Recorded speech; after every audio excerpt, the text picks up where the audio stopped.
Olá, meus irmãos, minhas irmãs, graça e paz a todos vocês. Um prazer imenso estar aqui nesta noite, compartilhando as bênçãos do Senhor, a alegria de estarmos na casa do Pai, reunidos online, mas reunidos no nome do Senhor Jesus.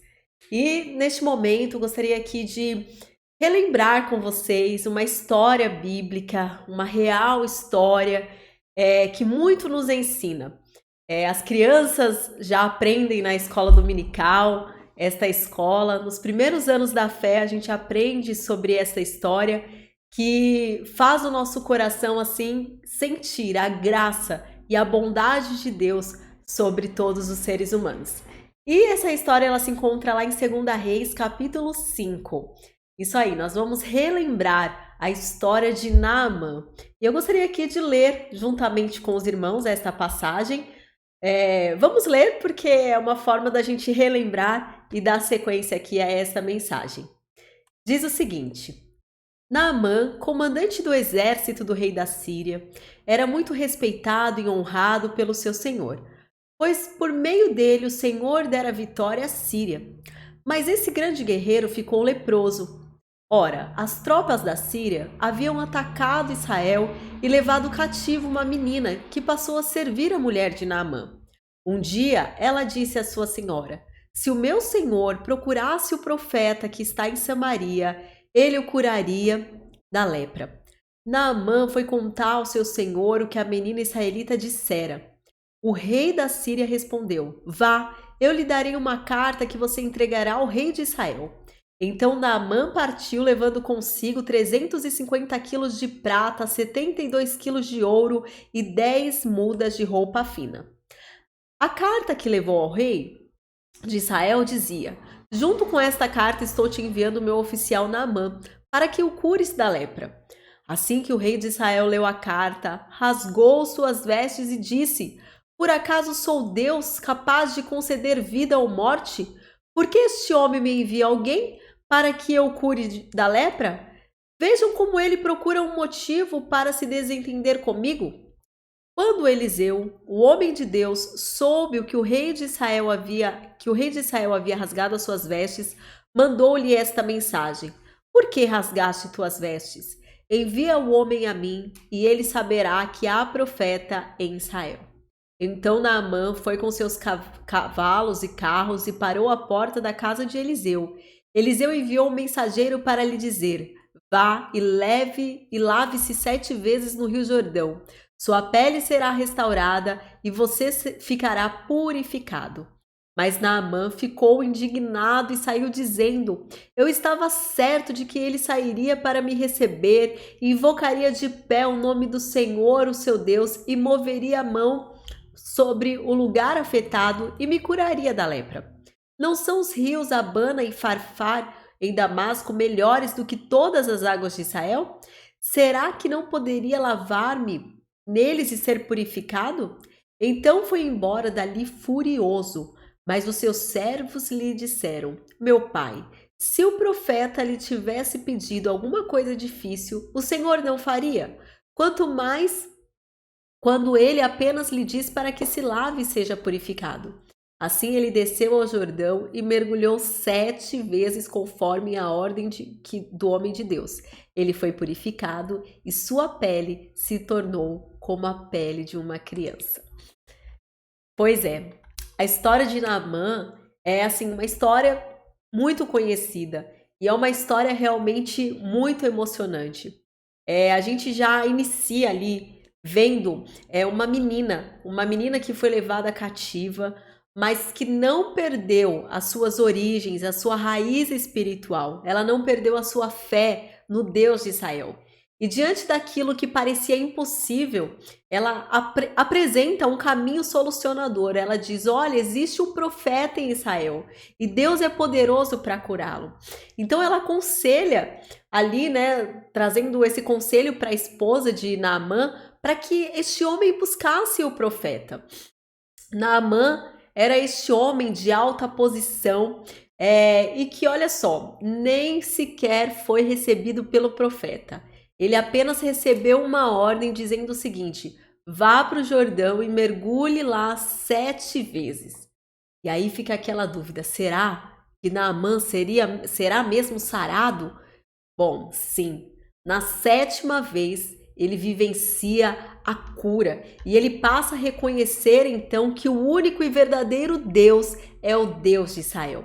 Ele leva presentes ao profeta Eliseu, mas Eliseu recusa esses presentes, mostrando que era de graça, que a graça de Deus é salvadora para todos os homens. Então, gente, esta é uma história real.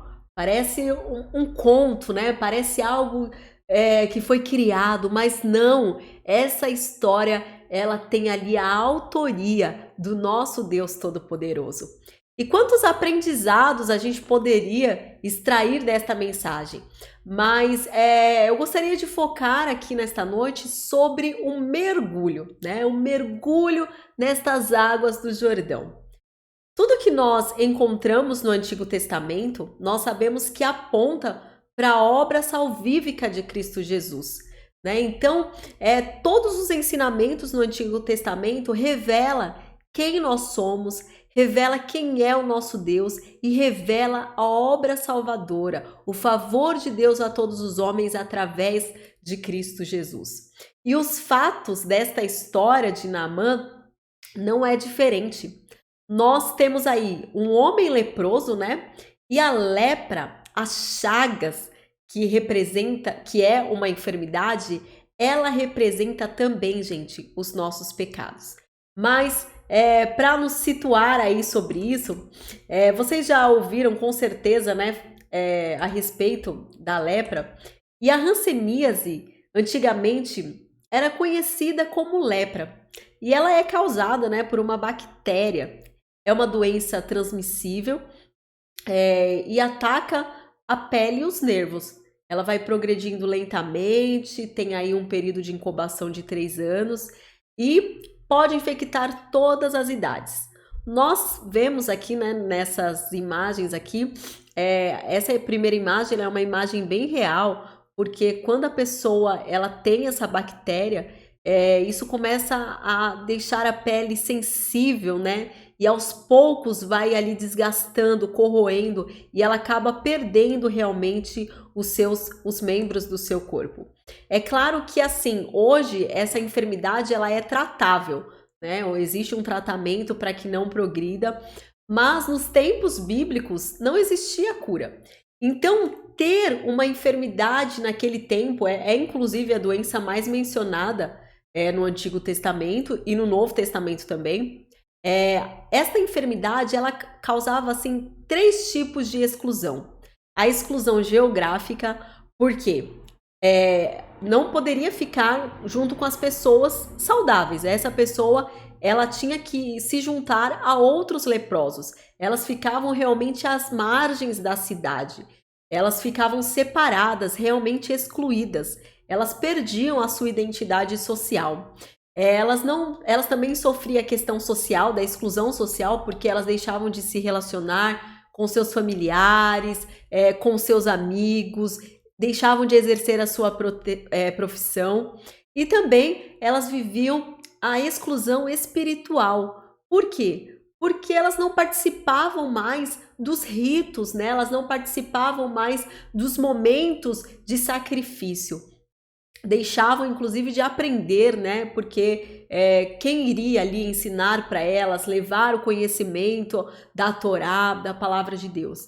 Então, a lepra era uma enfermidade que destruía a vida da pessoa emocionalmente, destruía fisicamente.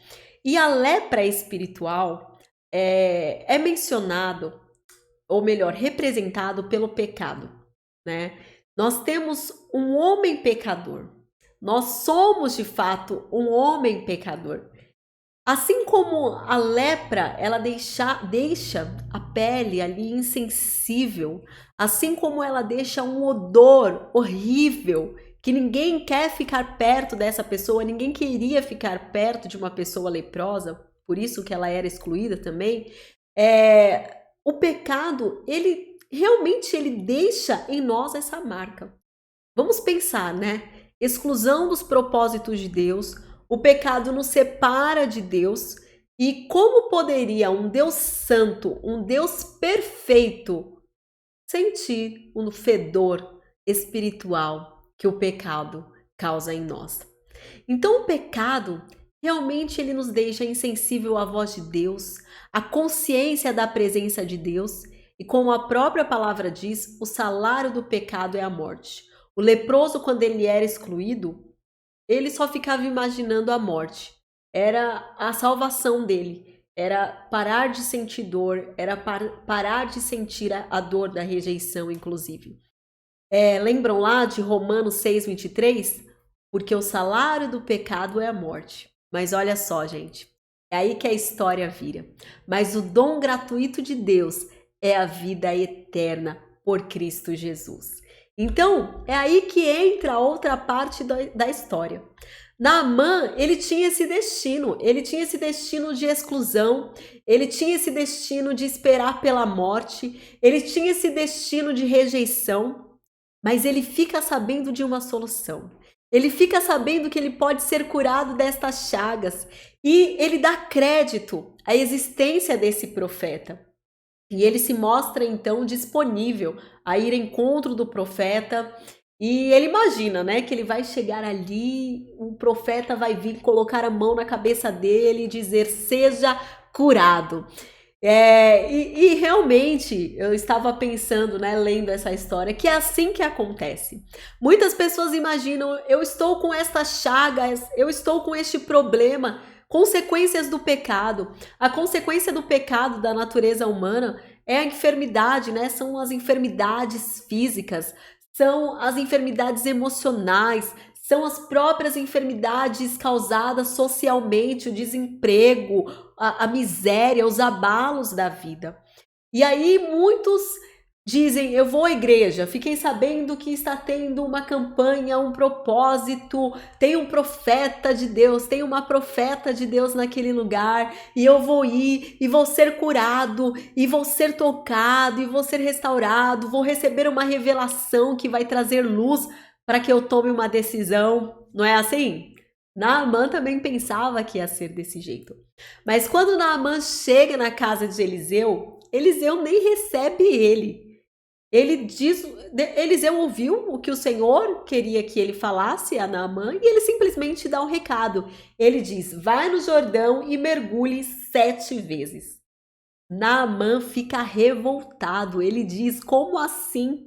Como assim? Ele não veio nem me ver. Ele poderia vir, colocar as mãos e eu seria curado. Ou ao menos podia me mandar para os 2 rios mais agradáveis, né? Rios que realmente a água tem condições de eu mergulhar. Então Naamã, ele fica revoltado. O mergulho no Jordão, a gente sabe que o Jordão, ele não era um rio, né, naquele tempo, não era um rio assim saudável. A situação do Jordão não tinha tratamento ecológico, né? Então era uma espécie de esgoto na época. Claro que com o tempo foi sendo tratado. Então a gente até entende, de certa forma, gente, a revolta de Naamã.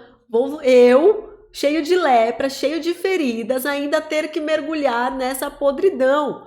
Parece assim uma coisa fora do natural, né? Fora de sentido, na contramão realmente. E essa revolta, espiritualmente falando, é uma manifestação da alma humana diante do chamado à conversão e ao arrependimento. Imagina, a pessoa ela entra na igreja atrás da bênção dela. Ela quer a porta de emprego aberta, ela quer a restituição do casamento, ela quer uma mudança, de mudar para outro lugar. Senhor, muda aqui a direção dos meus caminhos, traz essa resolução para esse específico problema, traz essa cura para essa enfermidade. Mas aí, o ministro do Senhor, o profeta do Senhor, começa ali a falar sobre arrependimento.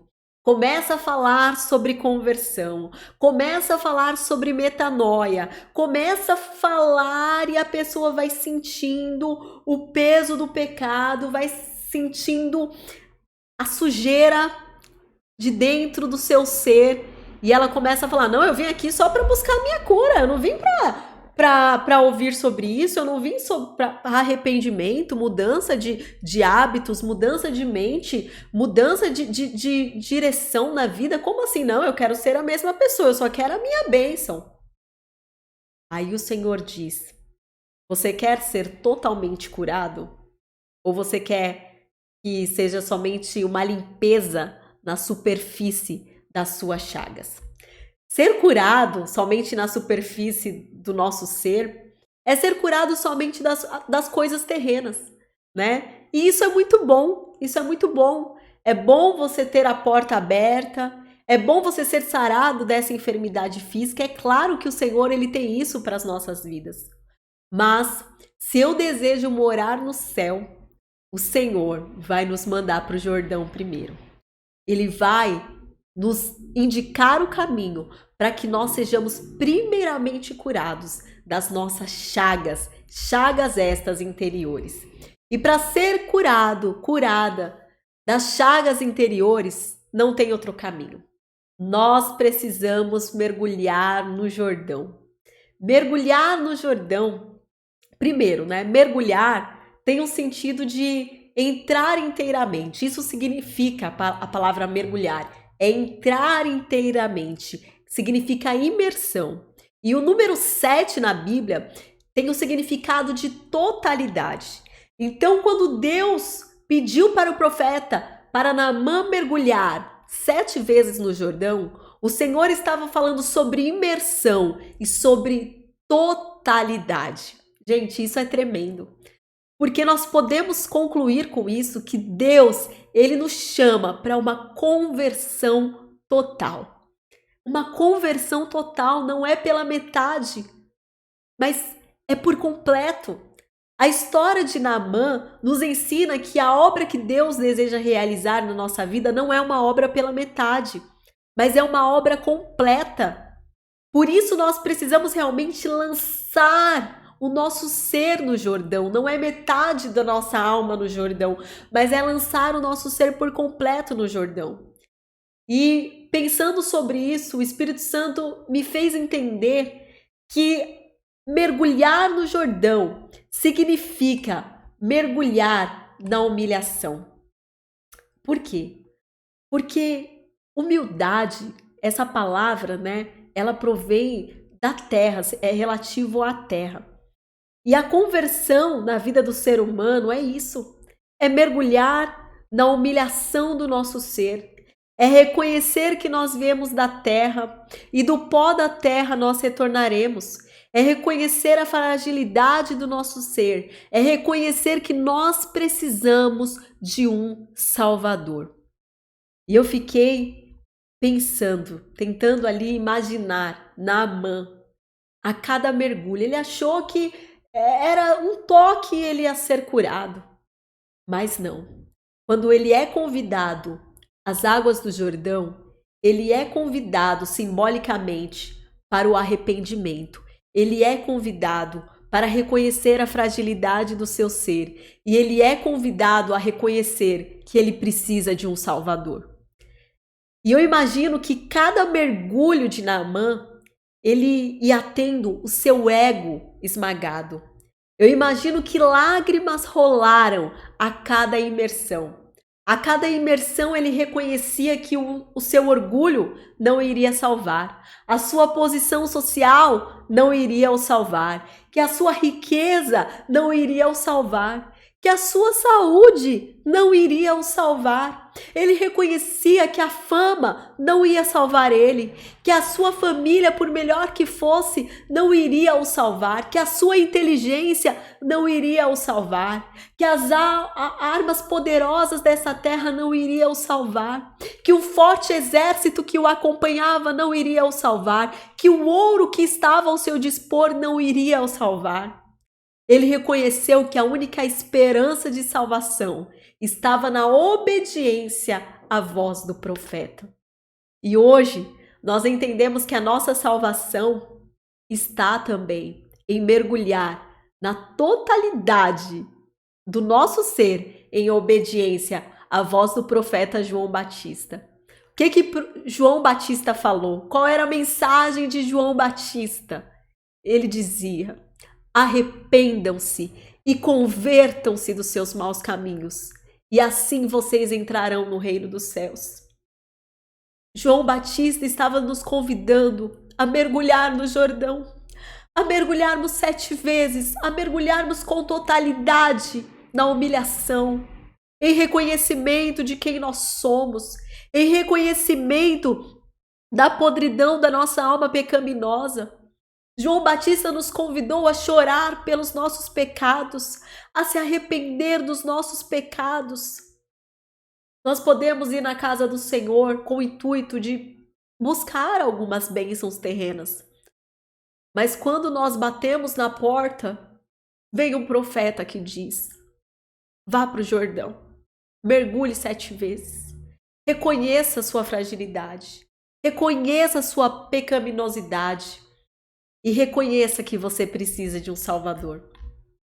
E quando isso acontece, quando a totalidade do nosso ser mergulha nas águas da humilhação, nós levantamos com a força do Espírito Santo, com a força de Jesus sobre as nossas vidas.